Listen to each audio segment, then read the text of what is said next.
Sa Madalas Star Nation, nilinaw naman ng Office of the Clerk of Court na Sandigan Bayan 3rd Division na wala pang inilalabas na opisyal na commitment order ang korte para kay Senador Rodante Marcoleta.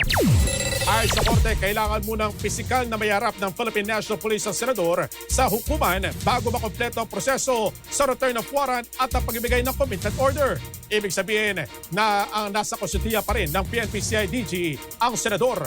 Inatasan din ng Sandigan Bayan ang hepe ng CIDG-NCR na si Police Colonel John Aguiagi at ang PNP General Hospital na magsumite ng ulat hinggil sa pinakauling kalagayan ng medikal ng senador. Gayon din sa kanyang kustudiya at isinagawang booking procedure.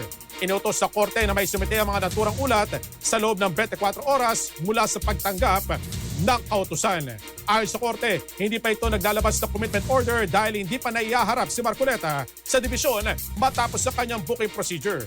Kapag nailabas na ang commitment order, ililipat ito sa New Quezon City Jail Male Dormitory sa Payatas, Quezon City kung saan kasalukuyan nakakulong ang kanyang mga kapwa akusado.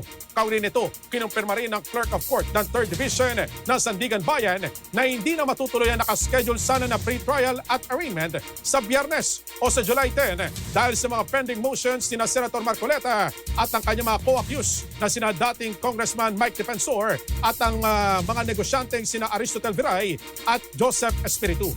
Samantala, naglabas din ng warrant of arrest ang 4th Division laban kina Senador Marcoleta at dating Congressman Defensor kaugnay ng kaso paglabag sa Presidential Decree No. 46 na nagbabawal sa pagbibigay at pagtanggap ng mga regalo.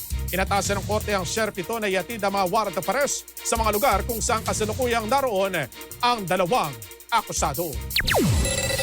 Star FM News Connect.